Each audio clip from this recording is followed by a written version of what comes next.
galera, beleza? Como é que vocês estão? Meus amigos, às vezes parece que existe um maestro que rege o consórcio de imprensa no Brasil, sempre tentando emplacar alguma narrativa onde todos tocam a mesma música. E dessa vez, parece que a narrativa que está surgindo é contra o Lula, acredite se quiser, até mesmo o Globo falando sobre isso, e envolve a sua queda e os desafios que o Lulinha terá em 2026, quem sabe até ele imite o Joe Biden, porque estão comparando ele com o Biden, e ele passe o bastão e não venha para a reeleição. Obviamente vai comentar sobre isso, vamos comentar sobre o evento do BRICS, que Lula não foi ou fugiu. Depois vamos falar sobre eleições. A Globo entrou em campo nas últimas horas para tentar destruir a reputação de André Fernandes. Quero comentar rapidamente sobre Manaus, Centro-Oeste, falar sobre algumas coisinhas que estão rolando dentro da direita, falar sobre 2025, tão interessante, né, sobre o Senado. Aí hoje a gente vai falar, não tem como não falar. O grande poder, mais poderoso de todo o Brasil, poder judiciário, tem as coisinhas aí pra gente falar, repercutir a nota da New York Times, e no final, se der tempo, tem algumas coisas diversas, mas eu acho que não vai dar. E vamos lá. Gente, estou eu, né, lendo, como eu faço todos os dias, os jornais, e me deparo com a matéria do bastidor que já chamou minha atenção. Porque quem a escreve é o Guilherme Amado do bastidor. A gente até vai falar do Guilherme Amado hoje, né? Vamos pegar o Metrópolis. Se for fazer uma gradação da direita... Deixa eu ver, porque as mãos sempre são trocadas, então. Da direita até a esquerda, o mais esquerdista de todo o Metrópolis, com certeza, é o Guilherme Amado. Quem tá mais à direita não dá pra saber, mas o Guilherme Amado não é de jeito nenhum. O Guilherme Amado é a referência, né? Não tem mais ninguém mais extremista que ele. Quando você vai pro bastidor, não tem ninguém mais dodói contra Bolsonaro que o Leandro Loyola. Normalmente as notas que são publicadas no bastidor por ele são mais assim opiniões, análises e sempre criticando Bolsonaro, aquelas maluquices, golpista, aquele choro que vocês já conhecem. E aí, pra minha surpresa, eu vi ali a manchete, o efeito Biden vem aí. Aí eu falei, uai, ele vai criticar Bolsonaro em relação a Biden? Que ele só faz criticar Bolsonaro. Não, ele tá falando do Lula. Por enquanto, as especulações nas redes sociais em torno do acidente doméstico de sábado, que fez Lula cancelar a viagem a Kazan, na Rússia, para a reunião do BRICS, estão na vertente do absurdo. Varia do tradicional. Foi algo muito mais grave do que está dizendo uma desculpa para não encontrar líderes mundiais. Sei não, viu? Acho que o Lula pode ter fugido. A própria esquerda acha isso. Mas esta temporada vai passar. E o acidente dará um fato concreto para discurso eleitoral. Lula vai ter 81 anos em outubro de 2026, data da próxima eleição. Sua saúde e desconfiança... Sua saúde e a desconfiança sobre sua capacidade de governar por um quarto mandato até os 85 anos entram no cardápio de possíveis discursos para a oposição.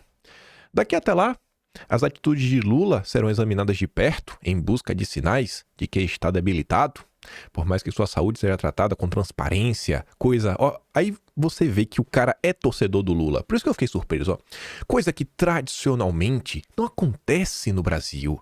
É inescapável que tudo seja examinado e questionado pelos adversários. A nota dele é preocupado com Lula, com a bidenização. Eu não trouxe ela completa, mas tem um pedaço dela que ele fala sobre os Estados Unidos, fala sobre o Biden, aí fala do Trump. O Trump também já tá daquele jeito, né? 78 anos. Só que como ele é maluco, ele é louco, ele fala várias loucuras, as pessoas não conseguem perceber como o Trump já está cansado.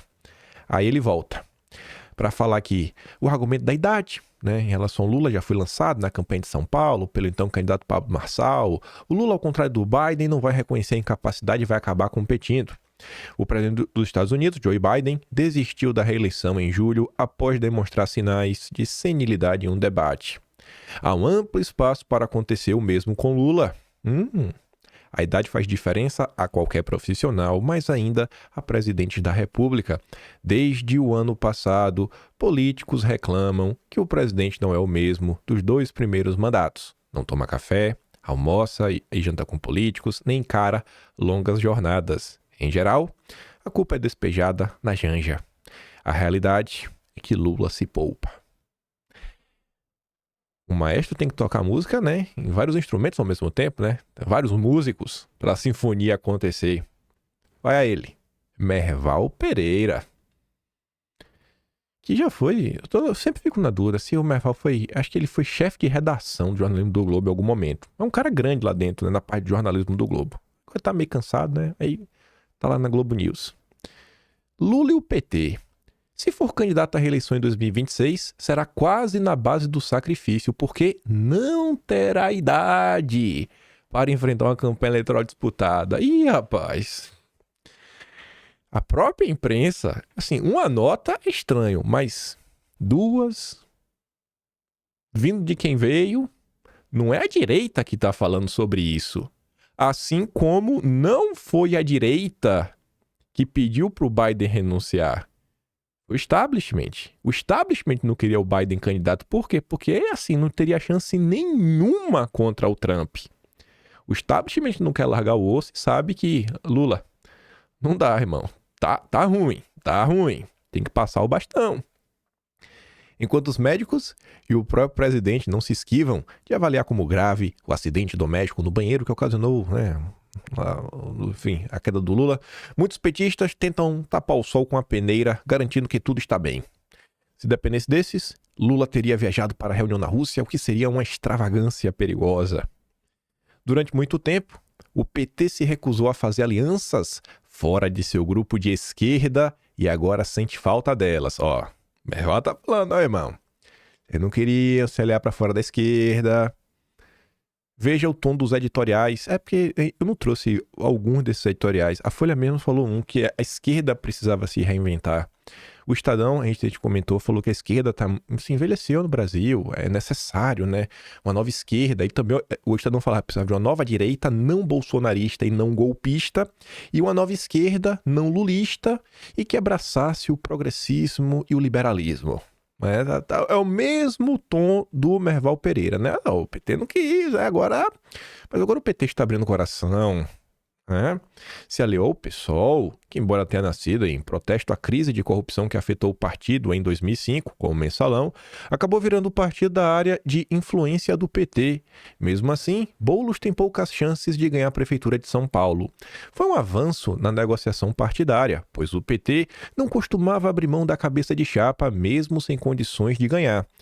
José Dirceu já concedeu várias entrevistas, a Gleisi Hoffmann também, e ambos estão falando. Para 2026, o PT irá se aliar à direita para impedir que a extrema-direita bolsonarista tenha a maioria do Senado. Nas outras capitais, em que levou candidatos ao segundo turno, só em Cuiabá tem alguma possibilidade de vitória.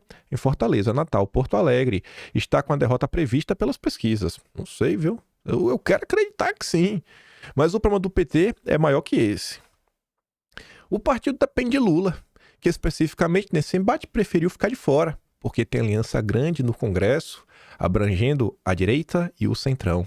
Ao contrário dos governos anteriores, quando as alianças do PT com os partidos de direita eram extrativistas, tiravam dos aliados o apoio necessário no Congresso em troca de fisiologia, não de programas. Hoje o PT depende desses partidos e aceita as derrotas que sofre por impossibilidade de revidar na maioria das vezes. E realmente o PT, ele não vai, do jeito que está, a não ser que tenha uma mudança muito grande, o PT não vai ser o grande problema do Brasil. E eu acho que já está ficando bem claro. Bem claro. Por isso que eu sempre falo, gente, a gente precisa de um projeto de país, um projeto de nação, para a gente saber mais ou menos o que a gente realmente quer e ficar martelando isso todo santo dia. Para pessoas capacitadas nessas áreas irem crescendo, irem tentando ocupar esse espaço, fazer algumas determinadas agendas avançarem, porque só derrotar o PT, isso é pouco. A gente não pode resumir ser de direita a ser antipetista, porque o PT está com os dias contados. Com o acidente doméstico que sofreu no fim de semana, Lula ficará impedido de se empenhar nas campanhas nesta última semana, como pretendia. O futuro do PT pode estar se desenhando sem Lula. Se for candidato à reeleição em 2026, será quase na base do sacrifício, porque não terá idade para enfrentar uma campanha eleitoral disputada. Mas ele é a única chance da esquerda ser competitiva. Se o PT fosse um partido que não tivesse dono, já estaria programando sua reestruturação e seu projeto para 2026. Mas, como lá não se faz nada sem Lula, e porque ele é o grande líder popular do país na esquerda, ficará uma situação difícil. O próprio Lula está mais uma vez à frente dos seus, já defendendo que é necessária uma reforma partidária interna para colocar a esquerda em condições de buscar novamente os votos que lhe vêm sendo tirados pelos partidos de direita. Acho que a situação pulando não tá boa, né? Bastidor Globo, falando de sua idade. Tenho pra mim que outros portais de imprensa bem estão comentando sobre isso. Eu vi uns debatezinhos no Twitter e algumas bolhas na esquerda que o Lula precisa passar o bastão. Aí já que falaram aí do Biden, Bill Gates admite a pessoas próximas doação de 50 milhões de dólares para Kamala Harris, porque é uma eleição diferente. A atitude reflete mudança significativa em sua estratégia política. O mercado se autorregula, né? O mercado se autorregula. Como é que você consegue bater de frente com a força econômica dessa? Você já pensou? Complicado, bicho. Complicado.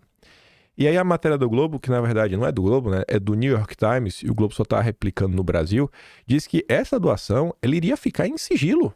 Mas não ficou. Não sei por que o pessoal queria esconder isso, né? Um dinheiro tão grande, mas agora querem falar, não estamos colocando esse dinheiro aqui na campanha da Kamala. Tratando de assuntos internacionais, aquela notícia que faz a galera ficar assim, meio sem chão, para quem ainda tá com aquela visão, né, clássica, pré-formada, e que não se abre a uma possibilidade de talvez o Lula 3.0 no seu mesmo Lula 1. Brasil usa a regra de consenso para tentar barrar Venezuela nos BRICS. A Venezuela tem um apoio lá do Comum, no País Vermelho, a Rússia e o Irã, mas o Brasil não quer. Não creio que haja veto à Venezuela no sentido formal, mas as decisões são normalmente por consenso, disse a CNN, até o Celso Amorim está sabotando a Venezuela. Na segunda-feira, ele já havia dito à CNN ser contrário à entrada do país no grupo. O país vizinho, porém, tem apoio, um dos três que a gente já citou. Isso aqui foi 12:30. Quase 5 da tarde, 4h56, o mesmo Caio Junqueira. Países dos BRICS atendem Brasil e excluem Venezuela da lista de acesso ao bloco. Como é que fica aí agora? Semana passada teve aquela questão da Mônica Valente, que ela assinou a declaração do Foro de São Paulo como PT. E a galera cai em cima lá, não sei o quê. E eu falei, gente, presta atenção. Os próprios membros do Foro de São Paulo, a Ana Prestes, que é do PCdoB, é a representante do PCdoB, tá falando, ó, o PT assinou, mas o governo Lula está dando sinais dúbios. É preciso se posicionar de forma mais coerente e contundente. Até então o governo Lula não reconheceu a vitória do Maduro. E tá ali, ó. Diplomatas brasileiros envolvidos nas negociações na cúpula dos BRICS relataram que o Brasil usou o argumento que é necessário haver consenso entre países do grupo para barrar novos entrantes. A regra do consenso foi usada nos bastidores especialmente como justificativa para impedir a entrada da Venezuela. O Maduro chegou de surpresa lá no evento dos BRICS. Aí já teve gente levantando... Aí é pura conspiração, né? Que o Lula estaria fugindo do Maduro, porque o Maduro ia falar que Lula foi cooptado pela CIA na frente de seus amigos. Piadas à parte, o Nildo Rix é um cara de esquerda, assim, 100%. Ele defende revolução. Ele defende a linha revolucionária. Ele acha que só uma revolução para salvar o Brasil. E é fundador do PT. Fundador do PT. Pelo menos estava lá da fundação. Não sei se ele assina a fundação, mas estava lá quando tudo era mato. Hoje não é mais petista. Já se desfiliou, já tem acho que já tem mais de uma década. Mas enfim, um cara de esquerda pra valer, tá ali, ó. Lula barra Venezuela nos BRICS. Estou aguardando análise dos petistas e seus puxadinhos sobre a diplomacia de Lula. Foi mais um erro?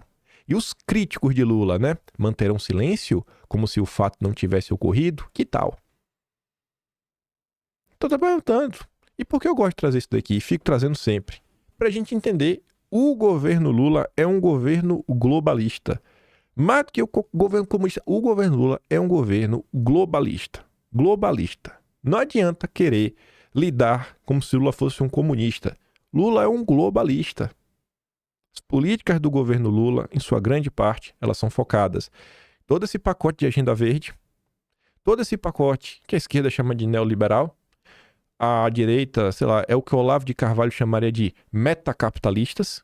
Esse é o governo Lula. A Gringa Brasília montou ali um cardzinho falando os Estados Unidos usam o governo Lula para atingir Venezuela. O que eu achei interessante foi a notícia que ela achou ali de novembro de 2022. Lula será a ponte entre a velha e a nova esquerda na América Latina, diz ex-embaixador dos Estados Unidos. Thomas Shannon, ex-subsecretário do Hemisfério Ocidental do Departamento de Estado. O governo Biden quer o Brasil de volta e com engajamento maior com a comunidade internacional. Vejo uma nova esquerda na América Latina que não é anti-americana e Lula será uma ponte entre a velha e a nova esquerda. Lula, Petro, Boric. Existe um grupo de líderes que querem mudar regime, né? Na Venezuela. Eles terão um papel importante para definir as condições. Tá ali, né? Posição do Brasil sobre a entrada da Venezuela nos BRICS não é julgamento moral ou político, diz o Celso Amorim. Julgamento, não é julgamento, é nada, né? É cumprindo ordens. Se Lula pôde disputar as eleições, não foi apenas por interesse do establishment brasileiro. Até porque o establishment brasileiro, ele tem conexões com as forças internacionais que vocês conhecem. Com base no que você diz isso? Bom, quem trouxe Klaus Schwab ao Brasil em 1984 foi a turma do Setúbal, né? Foi quem trouxe. Quem era conhecido, assim, vai na Biblioteca Nacional, coloca assim, ó, entre aspas, Rockefeller, espaço, aspas de novo, Moreira Salles. Vê lá os vínculos de Walter Moreira Salles com os Rockefeller. Dá lá uma olhada. Dá lá uma olhada. Pesquisa ao longo da história do Brasil. Tem um historiador que tem até livro publicado pela Biblioteca do Senado, Gustavo Barroso. Pesquisa lá os empréstimos dos Rothschild para o Brasil, onde foram aportados, né, para fazer o quê e quem pegou esses empréstimos e qual grupo essas pessoas pertenciam. Vê se tem alguns bucheiros lá no meio. Então, assim, não dá para discordar disso daí. Sei lá, eu já dei alguns exemplos, né, que eu acho que é o suficiente. Não tem dissociação. É a mesma coisa, você pega mais recente, sei lá, a turma lá dos Marinho, o filho do Roberto Marinho, que era diretor da WWF. Que quando o Lourenço Carrasco escreve um livro sobre isso, né, denunciando isso, os caras vão pra cima. Medida judicial, tentaram silenciá-lo. Na época, até o próprio Olavo de Carvalho, ele escreveu um texto falando, não concordo muito com tudo que o Lourenço disse, porque o Olavo discordava do Lyndon LaRouche, que é a escola onde o Lourenço bebeu de suas ideias. Ele falou, discordo muito do Lyndon LaRouche, mas o que a Globo tá falando contra o Lourenço é inaceitável. Então, assim, pelo amor de Deus, FHC, a criação do Sebrae veio com o dinheiro da Fundação Ford. Então, meu amigo, o que você já entendeu? Aí, olha só. Olha o governo Lula. Olha onde está o governo Lula. Porque a Simone Tebet é ministra de Lula. Esse daqui é um grupo que eu espero que a direita nunca se esqueça. O Atlantic Council foi quem produziu o relatório de junho ou foi julho de 2020. Agora sou do mês. Ou foi junho ou foi julho. Que gerou a matéria no Fantástico, que consolidou a narrativa do Gabinete do Ódio, que fala assim, olha, tem um perfil Bolsonaro, o Bolsonaro segue o perfil de Bolsonaro. Era um negocinho absurdo. Mas como veio do Atlantic Council, nossa, veio do DFR Lab, né, um laboratório forense do Atlantic Council, foi usado para perseguir. Na época foi aquela maior gritaria, até porque a Atlantic Council recebia um aporte de $100 mil por ano da Apex.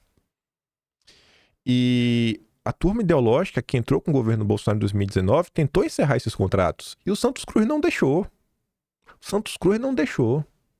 Que foi o alvo da gritaria em relação à censura. Numa entrevista para Vera Magalhães, ele fala que a rede social tinha que ser regulamentada.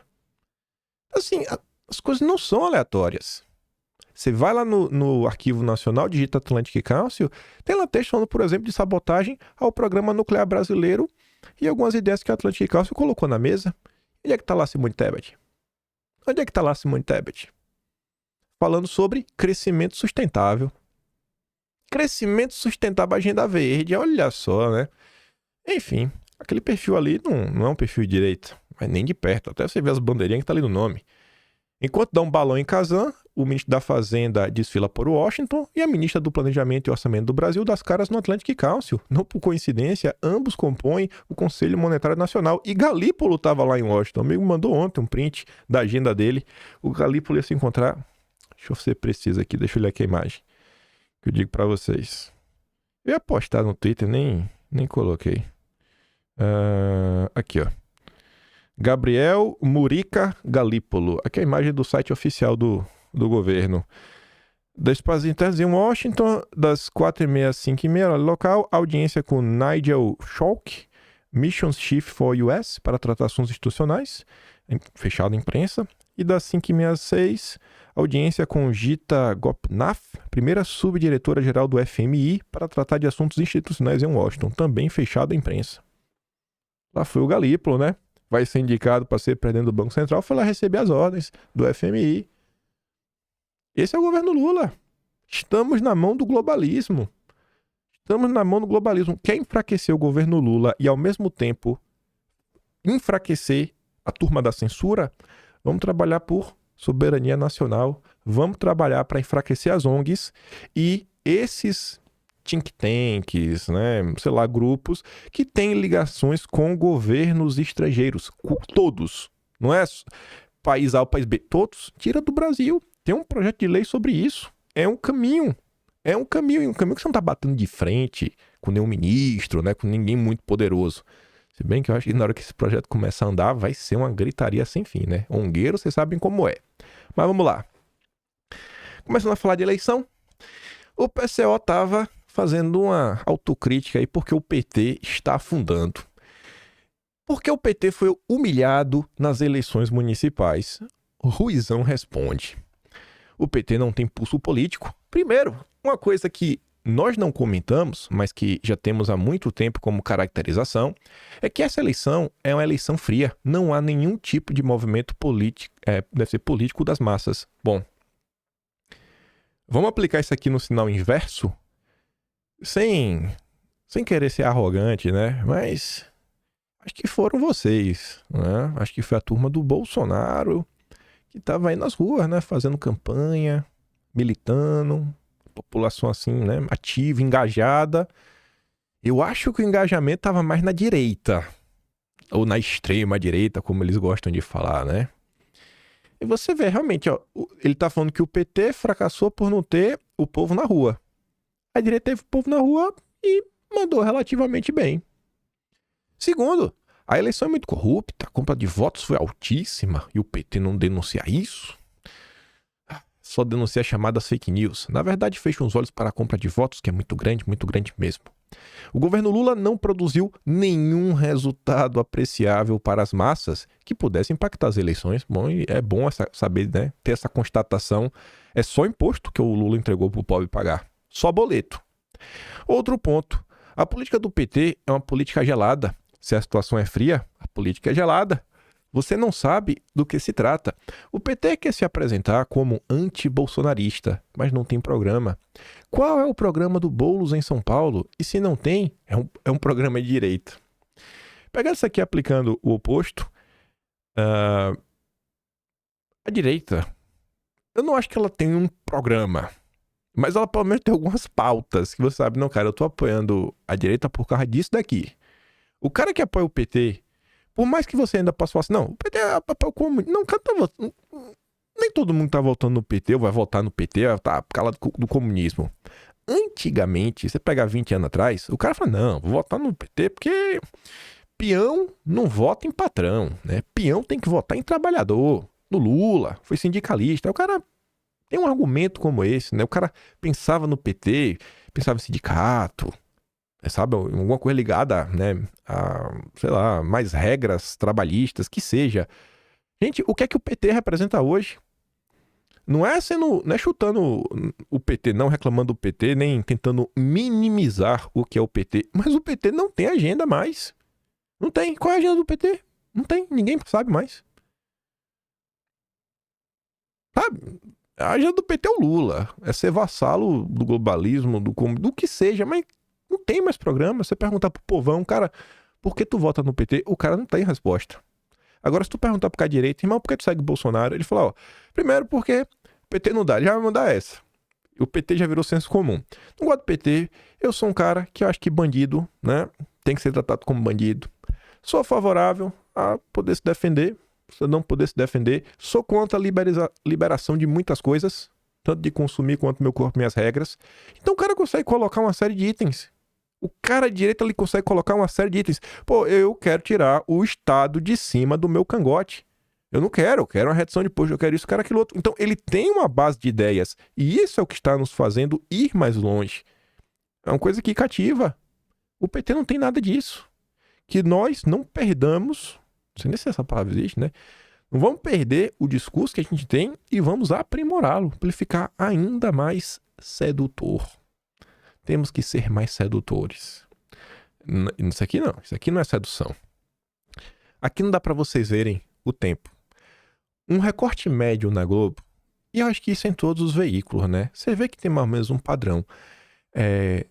Papo com jornalista, e eu acho que a questão até de time e tudo, sempre foi assim, é 2, 3 minutos.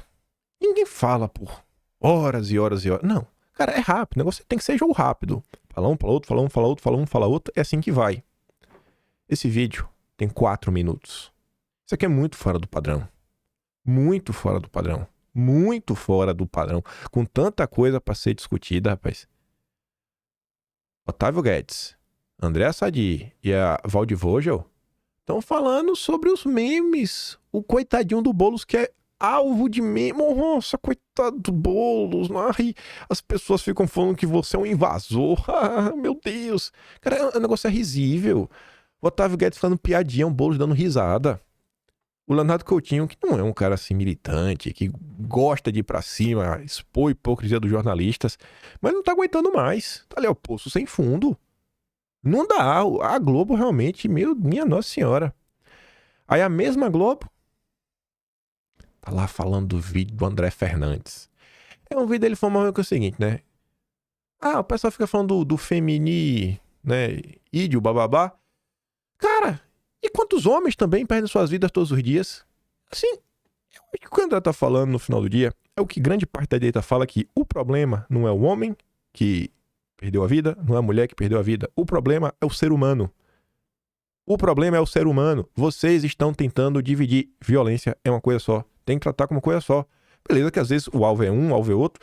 Às vezes uma criança também pode ser. Agora, pelo amor de Deus, vamos parar e analisar o que o André Fernandes está falando. Até que ele se expressou mal. Que seja. Mas o que ele está falando no final do dia, o vídeo completo, a crítica dele é: temos que olhar para o ser humano. O ser humano. O ser humano é uma coisa só. Tanto faz, sabe? Se foi um ou foi outro. A gente tem que estar preocupado com ambos os casos. Temos que ter a mesma preocupação com todos os seres humanos. Se é azul, se é rosa, pequeno, baixo, grande. É isso que ele está falando no final do dia. Aí eles colocam lá o vídeo. Aí o Gabeira, assim, ó, na cadeira. No comments. Ainda fala inglês. No comments. Não tem nem comentários, não. Como não tem comentários, rapaz? Uma disfarçatez dessa turma. Aí fica ali, ó. Cacetada!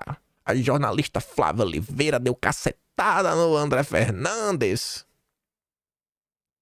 Aí vem o Chico Sá. Sobre o candidato indecente que defende. Ele não defende, irmão. Não defende. Isso aqui é pura fake news. É puro suco de fake news. Aí quem tava lá também? O amigo de vocês. E aí você vê esse vídeo. Quem achou esse vídeo e postou foi o José Guimarães. O líder do PT na Câmara. O grande articulador do Lula na Câmara, José Guimarães, que é do Ceará. Ele posta esse vídeo. Todo o consórcio repercute. Saiu na Folha, no Globo. E o jornalista mais amado do Brasil, Guilherme Amado. Não tem mais amado do que ele, tem amado no nome. O que vocês amam. Fortaleza pode eleger no próximo domingo um lacrador de extrema direita? Gostaria de perguntar a essas pessoas que pretendem votar em André Fernandes. Se elas não se lembram do desespero de quem, né, perdeu a vida asfixiado em Manaus, das dezenas de caixões enfileirados. Velho, é um negócio assim que fala, minha nossa senhora, velho, como é que pode uma coisa dessa? O inimigo fala, né? Bateu o desespero na esquerda, chances de André Fernandes são grandes em Fortaleza. Então, pelo choro, parece que ele tem chance de ganhar, viu? Pelo choro, parece que o André Fernandes tem chance de ser o novo prefeito de Fortaleza. E Deus abençoe ele, que isso aconteça. Aí o inimigo relembra, na verdade, né? E você vê que esse print não é de hoje, né? Porque olha a foto ali do crente amado. Tá ali, ó. Um cavanhaquezinho dele com a estante de livros atrás. Aqui a foto era antiga. Era ele na Europa, bebendo um café, não sei. Bolsonaro agora passa Lula em São Paulo, mostra a Quest. Está acontecendo e muita gente está de braços cruzados. O homem tem lado, viu? Eita que o bicho tem lado e não faz questão de esconder.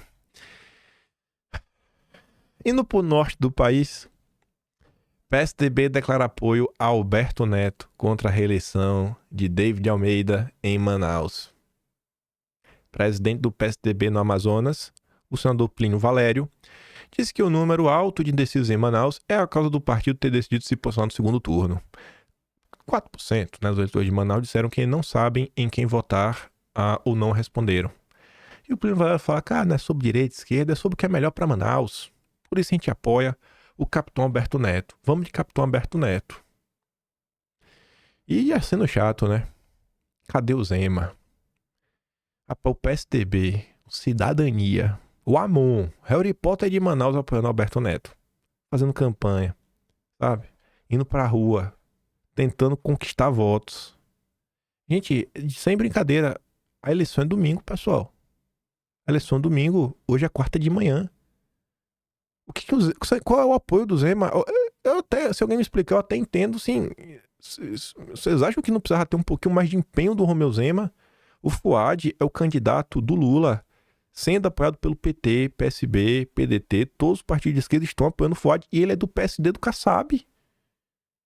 Vocês não acham que o Zema deveria estar mais empenhado? Belo Horizonte é a capital do segundo estado, né, do segundo maior colégio eleitoral do Brasil. Sério, eu não consigo entender. Mas não pode cobrar. Não pode cobrar de jeito nenhum. Não pode cobrar. Militância da direita tenta criar onda da virada em Belo Horizonte. É que curioso. Eu no Lauro Jardim essa matéria. Aí eu fui lá ver a nota. Aí, olha o destaque que a Globo dá. Veja a boa vontade da Globo. Nesta segunda, figuras da direita como o deputado federal Nicolas Ferreira, o senador Cleitinho e o vereador mais votado do Brasil, Lucas Pavanato, inundaram as redes sociais com mensagens pró Bruno Engler e ataques ao atual prefeito. Numa delas, Cleitinho tem um erro de português corrigido em um comentário e rebate. Tirando o erro, você entendeu? Vamos pra cima. O brasileiro precisa ser estudado, sabe? O cara tá preocupado com o erro de português do Cleitinho. Não tem. E a Globo também, né? A Globo foi atrás desse comentário. Sabe? É um negócio assim tão pequeno. Aí, gente, olha o que o cara tá falando. Olha a mensagem dele. Que tristeza às vezes dá, viu? Isso dá uma certa tristeza. E falando em tristeza, vou contar uma coisa pra vocês. Ontem, meu dia foi bem atabalhado ontem. Pude ver pouca coisa. Comecei só a me atualizar, já era de madrugada no Brasil. E aí eu vi que ontem, vocês devem saber quem é a Fabiana Barroso, aquela lourinha bonitinha. A Fabi, ela foi atacada na rede social. Fizeram uns ataques assim absurdos contra ela, coisa que... Sabe quando você fala uma coisa que só dá pra encaixar porque é mulher? É totalmente desnecessário isso, né? Totalmente desnecessário. Enfim, eu vi que todas as pessoas, basicamente de bom senso, defenderam a Fabiana por causa disso daí. Aí apareceu na minha timeline esse comentário aqui, ó. Se liga. Gabriel Viacava. Eduardo Bolsonaro, que é a primeira arroba. Flávio Bolsonaro, Carlos Bolsonaro, Jair Bolsonaro. Nenhum de vocês vai se pronunciar sobre o que esses bandidos, que se dizem os maiores apoiadores bolsonaristas, estão fazendo. O que estão fazendo, principalmente com a Fabiana Barroso, é criminoso. Esse grupo intitulado como os EVs, que seriam os Olhos Verdes, Zóio Verde, juntos com a tal Flávia Ferranato, Kim e outros criminosos, já passou do limite. E em nome do Bolsonaro, Carlos dá corda neles quando quer. Então o mínimo que pode fazer é parar essa covardia que sempre age através do terror. Ou só vão parar essa porcaria quando alguém perder a vida. Veja só, né? Eu vou voltar nesse comentário. Ô, cidadão, eu queria te perguntar onde é que tu tava. Porque eu fui atrás e eu não te achei no Twitter. Mas tudo bem. O grupo, você me chama de criminoso, né? Veja o que é a direita intergaláctica. Ele é membro da direita intergaláctica. Eu sou criminoso. Ele tá falando do tal Zóio Verde. Isso aqui são os prints que eu ainda tenho de 2020. Quando algumas pessoas desse grupo surgiram, essa daqui foi uma da época, em 20 de julho, isso aqui é de 2020. Isso aqui é de 4 anos atrás. Isso aqui acho que foi a primeira de todas as threads que eles fizeram. Vamos falar do nosso amigo Dex. Semanas atrás, ele e seu grupo começaram a inspirar um sentimento de derrota nas pessoas que apoiam o Bolsonaro. Com isso, o surgimento de narrativas e outras consequências. Aí, terceiro ponto da thread. A thread serviu de início à narrativa que Bolsonaro seria frouxo, que seria alimentada futuramente por ele. Os ataques começaram seguidos por seus amigos, Leitadas e o Kim. O curioso entre esses perfis é que fazem ataques sempre alinhados um com o outro. Os ataques eram direcionados a dois alvos, os militares e ao presidente de forma velada. Aí tá ali minha foto, né? Ele meio que vai misturando ali os rostos para falar que todo mundo é a mesma coisa. Aí depois, em 2 de agosto de 2020, eu ganhei uma thread só minha. Hoje vamos falar sobre Kim Paim, mostrar algumas incoerências e porque ele não é confiável. Aí aqui já é outra thread, ó. Hoje vamos falar sobre o cavaleiro branco da direita e mostrar mais uma vez como ele manipula as pessoas. E aí, olha para onde a resposta ia, né? Por Roberto Jefferson. Não consigo ser bonzinho. Li os chiliques da direita canguru. O bigodinho do jovem australiano está mais para cafetão argentino. Vou prosseguir lutando por nossas ideias conservadores, mas longe desses bobocas de fraldas. Basta a PEC do fraldão. Moleque fraldinha não. No final do dia, eu acho que o Roberto Jefferson, todo mundo viu que ele estava errado, né? E naquela época eu tava mostrando que o Roberto Jefferson era um grande cavalo de Troia. Aí eu quero voltar, né? O tal Gabriel Viacava, ele só entrou no Twitter em setembro de 2021. E aí eu acho curioso vocês, sabe? Quando é os outros que tá tomando... Quando é os outros que tá tomando, vocês ficam batendo palma, né? Tá de boa, não é contra vocês. Na época ninguém tava nem aí pra nada. Aí agora... Eu tô do lado dos criminosos, por que, campeão? Por que, campeão? O que eu fiz pra estar lá do criminoso? Não bater palma pra direita intergaláctica? Eu sou criminoso agora? Essas daqui são as pessoas, gente, que dizem lutar pela liberdade de expressão. Qual a diferença do Gabriel Viacava para o Luciano Ayan? Eu acho que o que você tá fazendo, Gabriel, é crime, que é denunciação caluniosa, né? Irmão, você tá destruindo a minha honra. Você tá me acusando de um crime? Não sei entender, cara. E o melhor, qual é a diferença desse comentário pro Luciano Ayan? Porque ele fala assim, ó, Carlos dá corda neles quando quer. Opa, então Carlos tem um grupo de pessoas que ele controla? Eu até vi essa narrativa pela boca de gente, assim, jornalista famoso, falando, insinuando que Carlos Bolsonaro teria ascendência sobre determinadas pessoas. Cara, com base no que vocês estão falando isso? Você tá chateado aí pelo que estão falando com a Fabiana Barroso? Beleza. Agora não cometa crime, não. Você é um criminoso, Gabriel. Você é um criminoso, cara. Você é um cara muito injusto. Sabe? Então as coisas que me tiram do sério. Se tem um assunto assim que eu não deixo passar, é essa questão que envolve discurso de ódio, gabinete do ódio, toda essa narrativa que empoderou e nos trouxe até aqui. O que nos trouxe até aqui foi essa narrativa do gabinete do ódio. Que o Gabriel aí tá agora colocando pra frente. Quanto é que ele não gosta, ele tem que destruir quem não apoia a direita intergaláctica. É assim que é direita? É isso que é ser direita no Brasil. Parabéns, cara. Parabéns, sabe? Parabéns. Aí eu fui atrás pra dar uma olhada, né? Eu encontrei esse daqui também, ó. Eles estão compartilhando um perfil que seria do grupo dos EVs.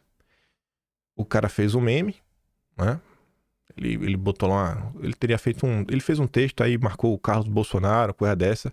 Enfim, o cara colocou ali um meme do Carlos Bolsonaro. Aí ele fala assim, ó. E aí, Carlos? Esses porcarias realmente falam em seu nome? Cara, com base em que você tá sugerindo isso? Aí vem aquele conhecido nosso já, ó, Flávio Beal. Engraçado que ontem pra vocês, não era hoje pra mim, eu tava corrigindo o capítulo do Atlas que a gente fala dele. Que ele tava inventando a história de Bolsonaro agora em setembro, sobre a Credem e o Aécio. Tentei até, ontem tava no SP, tentei falar, mas não consegui fazer. Eu falei, depois não consegui ter a réplica, eu tava brigando. Tinha que resolver coisa, nem deu tempo. Mas tá ali, ó. Claro que falam. Ouviu ele repudiar ou repreender os políticos? Pronto. Então, se uma pessoa, né, falar, por exemplo, fizer um meme a meu favor, se uma pessoa me defender na rede social, sei lá, se uma pessoa que me segue falar alguma coisa e no meio de 1.500.000 seguidores que eu tenho, eu não for lá e repudiar, a culpa é minha. Isso é a direita, gente. Essa é a direita que tem que se unir. Temos que unir a direita. Temos que unir a direita. Aí, olha o teu comentário que tem. Talvez você não tenha percebido, mas esses fakes tweetam lá da Austrália, lógico que sob ordens e a supervisão do Carlos Bolsonaro. Não são pessoas infiltradas, gente. São pessoas de direita. Super conservadoras, intergalácticas. Tá entendendo? Tá aí na rede social todo santo dia isso. Todo santo dia isso. Todo santo dia isso. Isso aí. Tá vendo aí, né? Não sei se o Carlos verá isso, mas se o Carlos vê isso, aí você vê. Lá em 2020, quando eu era o alvo das threads, eu não lembro do Carlos ter me defendido em nenhum momento. O que é meio contraditório, né? Eu sou funcionário do Carlos Bolsonaro que o Carlos não defende. Curioso isso, né? Curioso, ele não mandou parar contra o seu próprio funcionário, porque na tese de vocês nessa, essa turma já me acusou de ser. Porque agora tá igual o Luciano Ayan, então. Funcionário do Carlos, dessa turma, vindo lá do próprio PDT, já me acusou de ser funcionário do Fábio Faria, junto aos Weintraub. Depois, vendido pro Centrão, lambibotas do Centrão, né, recebendo dinheiro do governo. Todas as acusações que a esquerda faz, essa turma já fez ao longo desses últimos 4 anos. Eu quero saber quando é que vocês vão parar. Ou então, pelo menos, falar, não, cara, a gente tá aqui realmente pra incriminar pessoas. A raiva de vocês é porque eu tenho a mesma opinião. A gente agora falar do assunto aí que a gente vem comentando, que deixa, né, a galerinha revoltada, que é a história do perder de pé. Gente, olha esse tweet meu, é de 2020. Esse tweet meu é de 2020, novembro de 2020. Eu tô falando o seguinte, ó. Qualquer um que reclamar do governo apoiando o nome do Centrão para a presidência da Câmara sem apresentar uma estratégia para conquistar 257 votos é um puritano desconectado da realidade. O bloco do Rodrigo Maia, que é DEM, PSDB, mais MDB, já tem 94 votos. A esquerda tem 132. 257 votos para vencer, o resto é choro. A situação do Brasil ainda é marcada pelo menos pior. Ou aceita e tenta buscar o melhor cenário possível, ou vai ser choro e ranger de dentes. Política partidária é suja e não se dá via plebiscito. Infelizmente, precisamos de 308 deputados para aprovar uma PEC, por exemplo. O meu discurso mesmo tem 4 anos. E a turma não entende isso. Revisando o Atlas, eu fui pegar o print atualizado, que eu tava com print ruim. E aí eu só tava com esse print aqui de baixo que a gente trouxe em determinado vídeo. Aí eu não tinha visto as respostas acima. Né? No mesmo dia, Silvio Grimaldo é um cara que eu acho que ele estaria no bloco bem crítico a algumas decisões que Bolsonaro vem tomando. E de boa, cara, critica aí o que quiser à vontade, mas tá assim, bem crítico. Então aí, o Gabriel Viacava e todos seus amigos intergalácticos, bom, vocês gostam do Silvio Grimaldo. Morou com o professor Olavo de Carvalho, que vocês tanto respeitam. Aí veja só, 23 de novembro, eu perguntava pra um cara, é o Felipe Dias, que até reapareceu agora durante a eleição em São Paulo, falando barbaridades. Com todo respeito, mas qual a sua ideia? Invadir Brasília, fazer uma revolução? forçar 257 deputados votarem em algum nome conservador que acabou de chegar? Qual é a estratégia para conseguir 257 votos? Sou completamente a favor de um nome conservador se tiver chances reais. O que é que mudou, gente, em 4 anos? O que é que mudou no meu posicionamento em 4 anos? Curioso, né?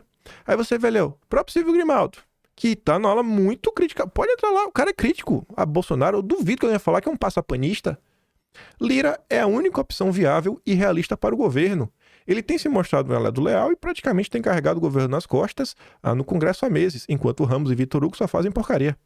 Imaginar que o conservadorismo tem condições de formar o bloco hegemônico sem admitir alianças com outras forças políticas é até bonito, mas também é tolice. E exigir que o governo se comporte dessa maneira é a mais pura tolice ainda. Sabe? Então, assim, pelo amor de Deus, vamos amadurecer aqui um tiquinho. Que tá demais, pô, essa gritaria de rede social. Fica aí mandando indiretinha, apelido, pipipi, ppp. Amadurece aí, pessoal.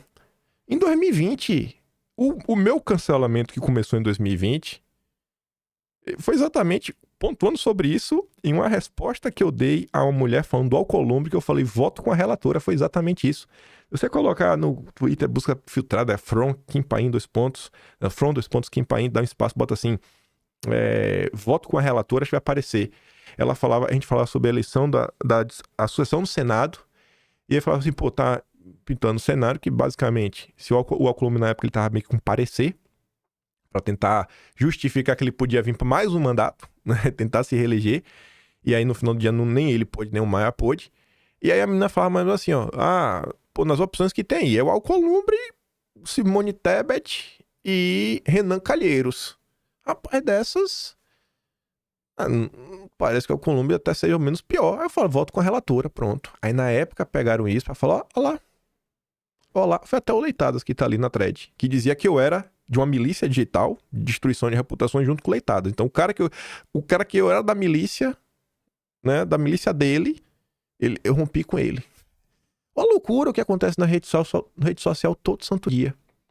Eu quando falo as coisas eu mostro. Até quando eu falo assim, fulano e cicrano são do mesmo grupo, cara, eu consigo mostrar.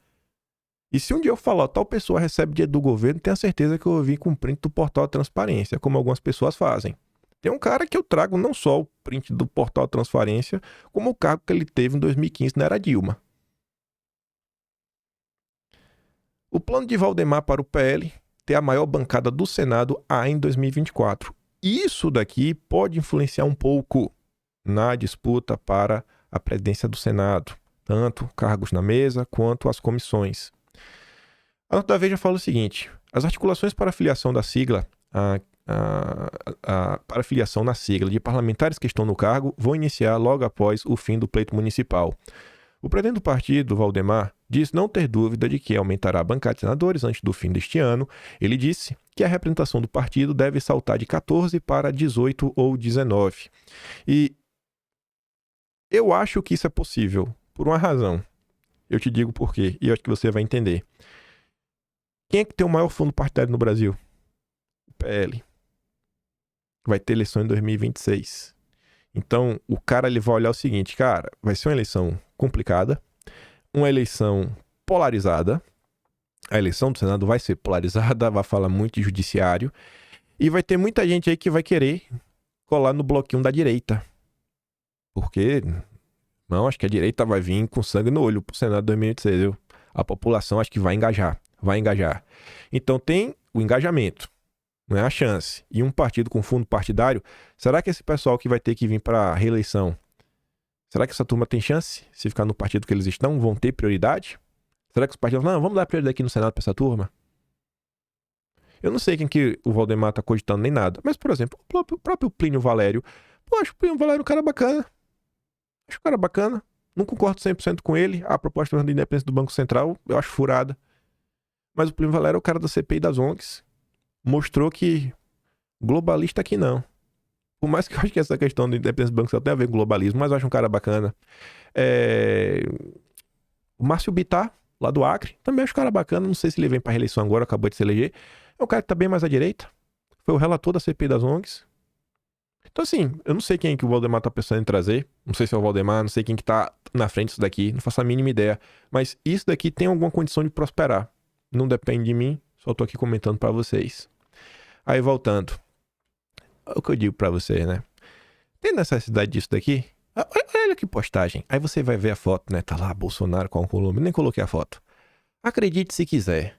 Bolsonaro admite apoiar o Colombo no Senado. Ah, Bolsonaro. Por que será, né, a trombeta? Por que será, né, cara? Então, o que às vezes as pessoas não entendem, fica, ai, é porque falando isso, ai, bababá, pipipi, vendidos pro Centrão. Não, cara, não é ser vendido pro Centrão. É tentar trazer alguma luz pro debate. É tentar discutir alguma coisa com base em algum tipo de informação, sabe? Não no mundo encantado que a gente vai gritar na rede social e a gente vai conseguir emplacar o presidente do Senado. A Bia até comenta, cara, eu acho que a política é a arte do possível. Querer lidar contra pessoas eleitas de forma democrática é impossível. Chegando lá, você vai ter que lidar com Alcolombres, Renans. E você vai fazer o quê? Lutará pelo impeachment de alguém pichável no momento ou se agarrará em algo palpável, lutando pela anistia de inocentes? E sim, inocentes que dependem de pessoas eleitas para serem libertos. Acho que a Bia tá falando da turma do dia 8. Aí você vê, ó. Ministro nega pedido de não persecução penal a Fátima de Tubarão. Teve outro dia, né? Determina extradição de 63 brasileiros na Argentina, investigados por atos golpistas. Aí a Globo tomou uma checada no Twitter.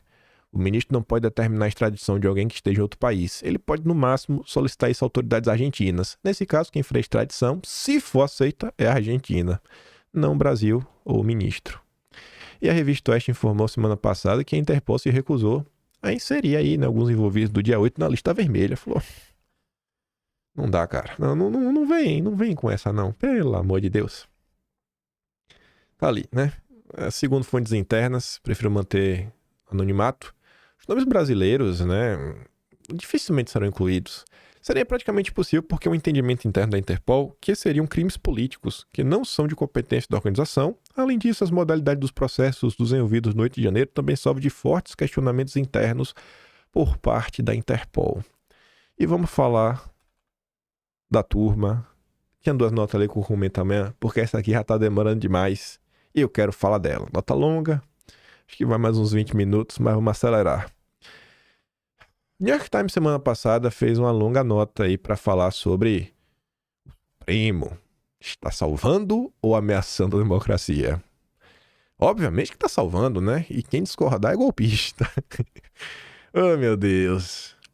Enfim, o autor Jack Nickas coloca ali embaixo do nome dele, né? Ele conversou com o ministro do Supremo, com procuradores da Justiça Federal, juízes federais e juristas durante a apuração desta matéria. Ele é repórter de Brasília. Pois bem. Daniel Silveira, o policial que se tornou congressista da extrema-direita, estava furioso. Ele acreditava que o Supremo estava perseguindo conservadores e silenciando-os nas redes sociais e quis tomar uma atitude a respeito. Silveira sentou no seu sofá, começou a gravar. Quantas vezes eu imaginei vocês na rua tomando a lapiada, disse no seu discurso virulento. Silveira postou o vídeo no YouTube, em fevereiro de 21, completando. E eu falo por aqui o que eu quiser. Deu ruim, né? Todo mundo sabe a história. O ministro emitiu imediatamente ordem de prisão contra ele. Bolsonaro, então, o perdoou, mas o Supremo anulou o perdão. O caso Daniel é peça integrante de uma crise institucional que avança silenciosamente no país. Não sei se é tão silenciosamente assim não, viu? Eu acho que... Enfim, nos últimos 5 anos, o Supremo tem expandido seus poderes para realizar uma campanha abrangente na defesa de instituições brasileiras de ataques, muitos destes online. Para a esquerda, a ofensiva ajudou a salvar a democracia brasileira. Já para a direita, tem feito o tribunal ameaça uma própria democracia, né? Ambos os lados podem estar certos. O Supremo começou sua campanha logo após Bolsonaro se tornar presidente em 2019, com um ato extremamente incomum. Se concedeu autoridade para abrir uma investigação, né, contra os ataques à própria corte, né? Aí criou o inquérito das fake news. Esse ato levou a uma série de investigações sob a liderança de um único juiz, aquele lá. As investigações miraram operadores da extrema-direita que clamavam por um golpe depois que o ex-presidente perdeu a presidência. Aqui é um ponto que eu já fiquei. Ih, rapaz, peraí. O salto temporal tá muito grande. Você começou falando do inquérito e no parágrafo seguinte você já coloca isso daqui. Aí a pessoa que vai ler lá nos Estados Unidos não vai entender nada. O inquérito das fake news começou e o primeirão lá, né, que começa a confusão é a Cruzoé. Vai lá, né, na matéria que eles publicaram. Começou lá. Depois disso aí teve inúmeras coisas. Inúmeras. Investigar os apoiadores de Bolsonaro para a eleição. Cara, isso aqui foi 5 anos depois. Então se segura onde aí, campeão. O ministro também assumiu novos poderes para ordenar operações policiais contra pessoas que apenas criticaram o tribunal de forma online, forçar veículos de imprensa a retirar publicações, e ordenou oficiais da Receita a parar de investigar um outro ministro, né, e a esposa. O tribunal também nomeou uma espécie de xerife de internet. O ministro fez as empresas de tecnologia silenciarem centenas de pessoas nas redes sociais e bloqueou o Twitter do Elon Musk por desobedecer à justiça. A maioria dos outros 10 ministros tem formalmente apoiado as suas decisões. Agora, 2 anos depois do tumulto da última eleição e 5 anos desde que o tribunal se concedeu os novos poderes, a corte tem se mostrado relutante em abrir mão desses poderes. O presidente da corte, o ministro Luiz Roberto Barroso, disse que impor os padrões de outros países seria injusto, enquanto a Constituição estadunidense protege até mesmo o discurso de ódio sob o amparo da primeira emenda. O Brasil não oferece essa proteção. Os países têm circunstâncias diferentes, diz o Barroso. E uma democracia jovem como a brasileira precisa se proteger de riscos reais. É uma criança a democracia brasileira. Ô, rapaz. Ô, Júnior. A democracia é Júnior. Ô, Júnior. Toma cuidado, Júnior. Bota o capote pra não ficar tossindo. Ó, o pé todo preto disso. Ô, Júnior, lava esse pé, Júnior. Já tomou mingau? Ô, Júnior. É tão novinha, rapaz. Ó, tem que tomar conta. Imbuída de novos poderes. Ai, a Suprema Corte se tornou uma das altas cortes mais poderosas do planeta. Pra salvar Júnior. Júnior tá sempre em perigo. Mesmo que algumas de suas decisões possam ser boas e algumas possam fazer sentido, muitos veem esse alcance como realmente excessivo e que tem inibido a livre expressão no Brasil, disse aí o professor da Universidade de Chicago. Em uma democracia, você precisa poder criticar todas as instituições de governo. Não. Esquece isso. Né? Esquece, não. Democracia é relativa. Cada um tem a sua, né? Temos a democracia ocidental liberal, é isso aí. Ela tem também as suas variações. Sob a ordem do ministro, ao menos 340 contas de redes sociais foram bloqueadas por provedores desde 2020. Uma pequena parte de suas decisões chegaram ao público. A maioria a gente ainda vai saber. Em alguns casos, o ministro disse que ele bloqueou as contas porque elas disseminavam conteúdos de ódio ou ameaçavam instituições e providenciou exemplos. Mas, para mais da metade das contas, o ministro disse que os motivos da remoção estão sob sigilo. Essas determinações enfureceram direita e, recentemente, Elon Musk. Aí ele conta um caso aí, um pouco do caso do Twitter. Em entrevistas com The New York Times, 4 altos membros da PGR descreveram as ações do tribunal como uma abrangente tomada de poder. Disseram que o tribunal carece de uma instância para a prestação de contas por seus atos e criticaram o fato que as investigações têm se arrastado por anos sem chegar a resoluções. E aqui eu fiquei me perguntando, cara, quem é que conversou com o The New York Times? Quem é aí da PGR que falou? Quem é o golpista? O CNJ vai pegar vocês, viu? O CNJ vai pegar vocês por fake news. Salvamos a democracia. Não tem dúvida. Acho que o Supremo teve um papel real nessa questão. Disse o Biratan Caseta, procurador e presidente da Associação Nacional de Promotores de Justiça, mas o custo disso é que me preocupa. O caso Daniel Silveira demonstra o cerne da crítica às ações mais recentes do Supremo. Há momentos em que a corte tem sido a vítima, investigador e juiz, tudo ao mesmo tempo. Os ministros discordam, disseram que a vítima, no caso, é Júnior. Júnior, a nossa democracia está sempre em risco. Novinha. E não eles, né? Os ministros. Ah, Júnior. O advogado Silveira não respondeu a um pedido de comentário. Alguns juristas disseram que o Supremo respondeu de forma adequada ao movimento bolsonarista, porque a PGR deixou de agir. Aí, né? O Aras, miserável. Bolsonaro colocou um petista na PGR que no final do dia se mostrou um traidor do petismo, porque não trabalhou para sabotar o bolsonarismo. Esse Aras, viu? Mas eles se preocupam diante da continuidade das ações do tribunal, uma vez que as ameaças se atenuaram. É o mesmo papo do Estadão. Tempos excepcionais exigem medidas excepcionais, disse Tiago Amparo, um dos 3 juristas que escrevem regularmente na Folha de São Paulo. Ele, o Conrad Dubner e o Bruno Bogossian. O Tiago Amparo é o mais woke dos 3, né? É de esquerda, assim, mas pra valer. É o Guilherme Amado do Judiciário da Folha de São Paulo. Mas quando não há mais tempos excepcionais, não há mais necessidade de medidas excepcionais. Tá bom. Só a sede modernista está lotada de juízes assistentes, advogados e assessores, tramitando aproximadamente 100 mil casos por ano. Acima deles, televisões mostram seus chefes em deliberações transmitidas ao vivo, o que ajudou a fazer dos ministros celebridades nacionais que a maioria vê como intocáveis. Nomeados pelo presidente da República, eles terminam seus mandatos aos 75 anos. No começo de 2019, reportagens na imprensa sugeriram que a enorme operação de corrupção Lava Jato estava começando a investigar alguns ministros, inclusive, na época, o ministro Dias Toffoli. Enfim, repudiou veementemente, calúnia, difamação, não serão admitidos. No dia seguinte, ele abriu inquérito das fake news. Vocês conhecem essa história. Na sua justificativa legal, o ministro Toffoli usou uma frase do regimento interno que dizia que era permitido investigar crimes cometidos contra ministros, na sede ou dependência do tribunal. Hoje o mundo é digital, ele disse em uma entrevista recente. Qualquer ataque em qualquer lugar, instituição, ataque ao Supremo. De repente o Supremo tinha poder para investigar praticamente qualquer crítica a si próprio em qualquer lugar. Em uma de suas primeiras ações à frente do inquérito, o ministro ordenou que a revista Cruzoé retirasse do ar um artigo, que ligava o ministro Dias Toffoli um esquema de corrupção revelado pela Operação Lava Jato. O ministro Sem Cabelos chamou isso de fake news. Na mesma época, o ministro, aquele inominável, ordenou operações de busca e apreensão contra 7 pessoas que criticaram o tribunal em postagens online. Algumas chamaram o tribunal de corrupto e exigiram a destituição dos ministros.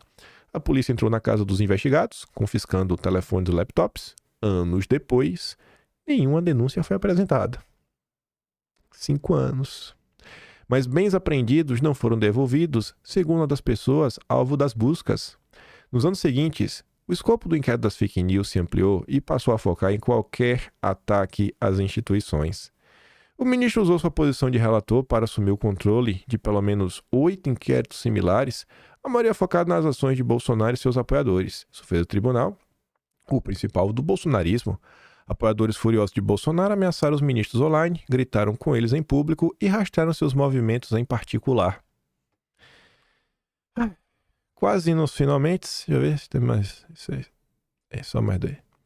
Em um momento de uma tentativa de intimidação, Bolsonaro ordenou que jatos sobrevoassem a sede do Supremo.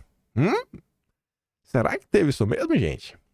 Os militares se recusaram a atendê-lo. O tribunal endureceu sua postura. Na corrida para a eleição de 22, o ministro, que também atuava como chefe de eleições no país, ordenou que empresas de tecnologia retirassem contas ou postagens que, segundo ele, ameaçavam a integridade da votação, incluindo algumas de Bolsonaro. A eleição foi top. Para proteger Júnior, né? Júnior. Após a derrota de Bolsonaro, seus apoiadores bloquearam rodovias, acamparam em frente às bases do exército. O momento preocupou muitos em uma nação que sofreu sob uma ditadura, 64, 85. O ministro ordenou a remoção de mais contas que contestavam a votação ou apoiavam os protestos. Há acusações que ele foi atrás de uma organização de notícias que cobriu as alegações de fraude eleitoral. Aqui vai falar da Revista Oeste. Em meus protestos eleitorais, um dos auxiliares do ministro ordenou que outro assessor do tribunal encontrasse justificativa para tomar medidas contra a Revista Oeste, um veículo de notícias conservador, e todas essas revistas golpistas.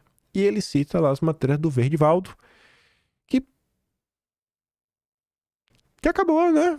O Verdivaldo, com seus 6 terabytes, ninguém mais escuta falar do Verdivaldo. O assessor do tribunal respondeu que só conseguiu encontrar publicações jornalísticas que não diziam nada no site da Oeste, né? Mostraram as mensagens. O auxiliar do ministro respondeu: use a sua criatividade. O assessor disse que daria um jeito. Semanas depois, O YouTube bloqueou temporariamente a Oeste de exibir anúncios, né, alegando que havia publicado conteúdo prejudicial. A revista depois afirmou que processou o YouTube e encontrou durante o processo uma ordem, né, vindo do judiciário para bloquear a sua monetização.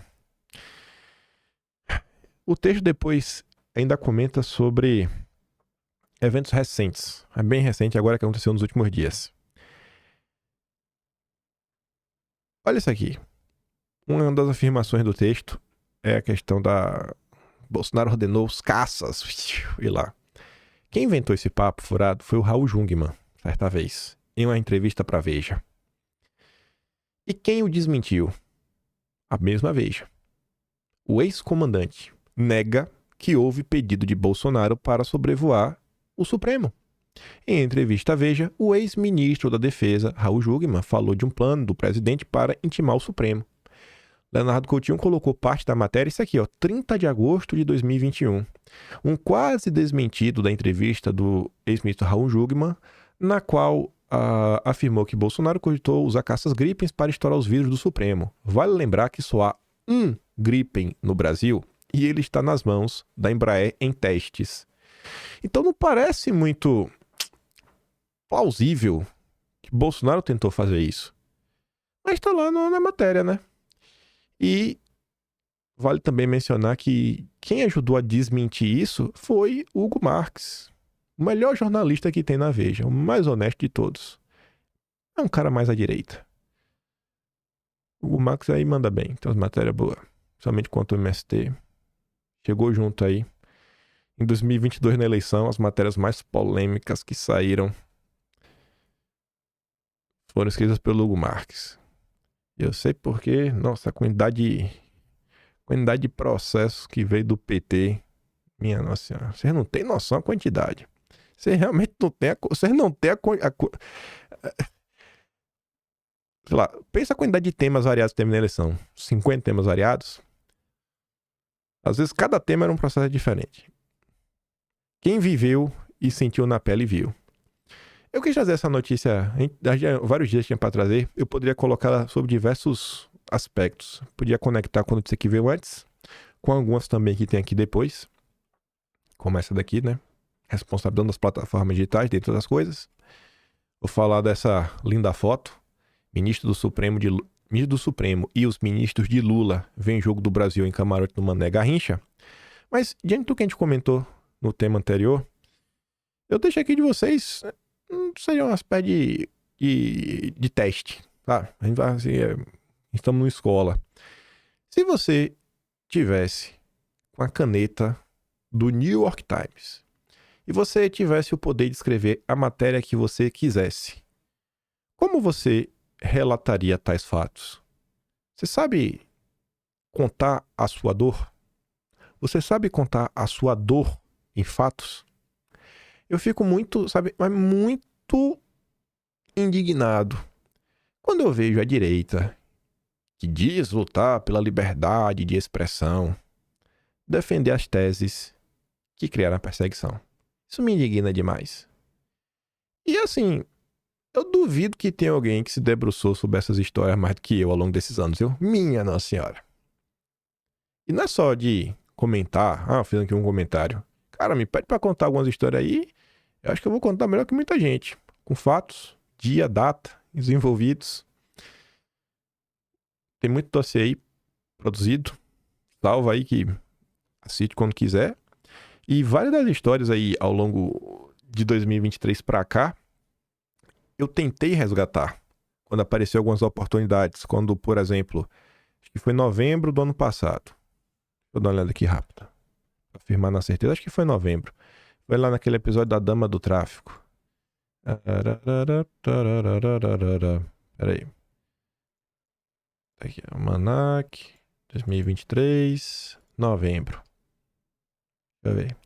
Essa aqui é boa porque tem a ver até com o vídeo de hoje. Tem a ver com Atlantic Council. Ela mesma, pronto. Você não entendeu. Ops. Aqui, ó.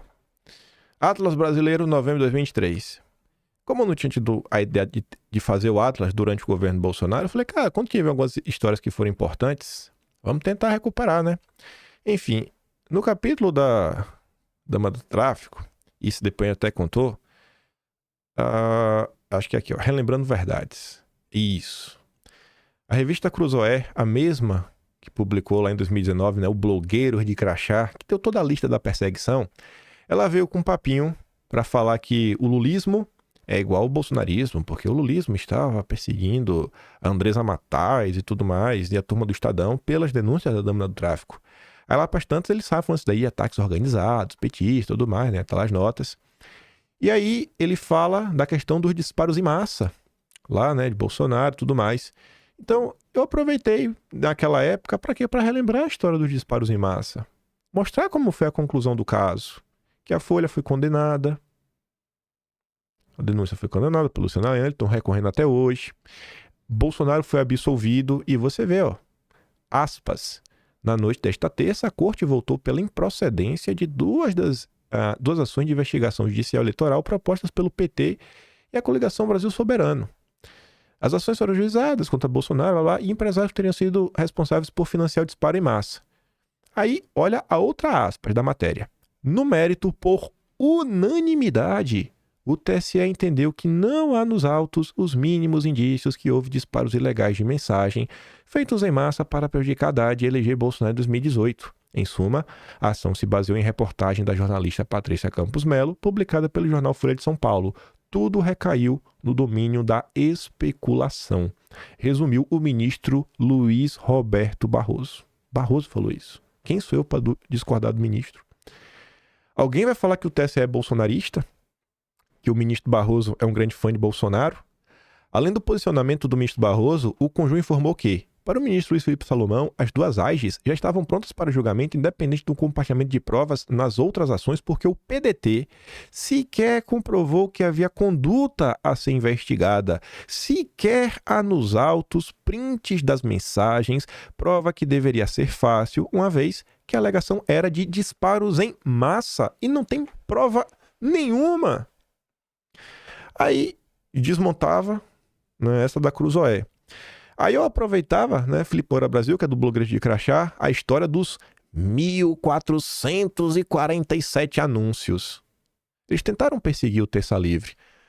O mesmo Gabriel Viacasa, que quer botar algumas pessoas na cadeia, que ele diz, né, Gabriel, eu sou um criminoso para você. Você é realmente um grande lutador pela liberdade, grande intergaláctico. Então, você é igual Flipora Brasil. Planilhas da Secom. Gente, isso aqui é anúncio de AdSense. Na época, eles pegaram o número. Por quê? Porque o número é chamativo.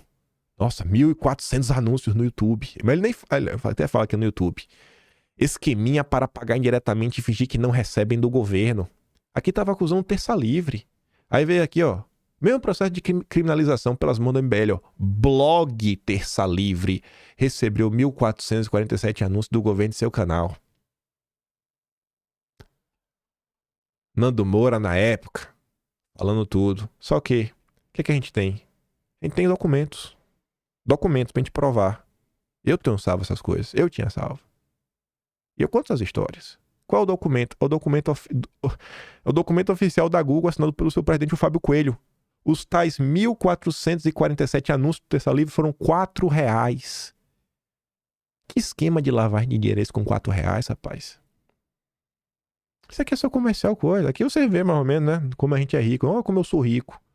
Eu sou milionário. Tá entendendo aí, né? Fazer a matemática que você entende. Nossa, sou milionário. Enfim, e aí depois se descobriu que o tal antagonista, o mesmo, ganhou 50. E aí? E aí? 12 vezes mais. Então foram, o quê? 15 mil anúncios? Rapaz, o antagonista tá lavando muito dinheiro então, né? Seguindo essa lógica. Então assim, toda vez que aparece algum evento, tento trazer. No mês de janeiro, teve a denúncia contra a Atlantic Council. Deixa eu ver, aqui eu pensei que aqui ia estar do Atlantic Council, não tá aqui não. Acho que foi de janeiro Foi de janeiro de agora de 2024. Foi fevereiro, deixa eu ver. Mas teve. Só pra lembrar, que a gente for da Simone Tebet lá no Atlantic Council. Deixa eu ver aqui no índice. Pararapapá. Não, esse aqui não. Deixa eu ver esse aqui pra ver. Volta. Vai, acho. Fevereiro. Fevereiro. Também não foi fevereiro. Será que foi março? Atrapalhei, porque tanta coisa acontece no meio, mas só olhar o índice. Deixa eu olhar aqui. Quem sabe faz ao vivo. Pronto, foi março. Março de 2024. Aí tá aqui no índice, ó. DFR Lab. Como é que nasceu isso daqui? O mesmo Atlantic Council que perseguiu a direita soltou a nota falando que o Pro 247 virou porta-voz oficial, né, da imprensa russa, do Kremlin. E aí eu relembrava, vamos relembrar aqui o caso que aconteceu lá em julho, a perseguição da direita do gabinete do ódio. Por isso que me incomoda tanto quando eu vejo pessoas na rede social. Eu queria muito ofender, queria muito xingar algumas pessoas. Mas, cara, não vale nem a pena. Sabe, vocês são iguaizinhos do que vocês fingem combater. Vocês falam de cancelamento, vocês são canceladores. Vocês são perseguidores. Porque se não apoiar os intergalácticos, não presta. Sabe? É uns papos furados. Papo de você, porque não sei quem lá atrás defende o governo Bolsonaro, merece respeito. Uai, eu não mereço respeito, não é? Bando de miséria. Ele tá lá, ele tava relembrando tudo. Aí relembro quando da PEX, pagando tudo que aconteceu, mostrando bonitinho. Letícia Catel em 2019 denunciando, tentando interromper esses contratos. Tentou, né? Mas o Santos Cruz demitiu a Letícia Catel. Aí a gente lembra do que aconteceu. Lembra da matéria da revista Piauí, que o Frota, até falar no que me recebeu, o Frota queria dinheiro pro festival de Cannes, se eu não me engano. Cadê? Aqui, ó. O então presidente da PEX combinou com o sindicato de estender o contrato por 40 dias para permitir a participação no troféu de Cannes, mas Letícia Catel interferiu. O embaixador foi demitido da presidência da agência e o contrato ficou em suspenso. Né? E aí foi retomado pelo Segovia, o cara do Santos Cruz. O motivo da recusa da ala ideológica do governo, né, em negociar, segundo Alexandre de Frota, é o filme Marighella. Olha só. Então ele tá relembrando na época. Aí falava de outras coisas que aconteceram, né? Informação aponta assessor de Bolsonaro como responsável por páginas de fake news. Ó, gabinete do ódio, Tércio. Só que o Peru vai dizer, ó, os caras pegam a informação que sempre foi pública e metem um investigação aponta. É o mesmo Globo, 2019. Janeiro de 2019. Tércio, responsável, Bolsonaro, opressor 2.0. Já se sabia. Já se sabia que o Tércio era o dono do perfil Bolsonaro Opressor. Só que o relatório da Atlantic Council vem pra criminalizar. Então, na boa, cara, vai tomar banho. Vocês tudo aí, vai tomar banho. Vocês não lutam pela liberdade. Vocês não lutam. Vocês são apenas um bando de perseguidores. É isso que vocês são. Vocês são o que vocês dizem combater. Vocês não querem resolver nada. Nada.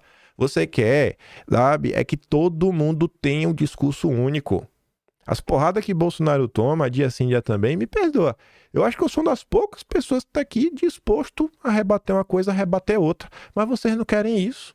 Vocês querem que todo mundo tenha a mesma narrativa. Bolsonaro é um frouxo, safado, vagabundo, traidor, se vendeu pro Centrão, não apoiou o Marçal.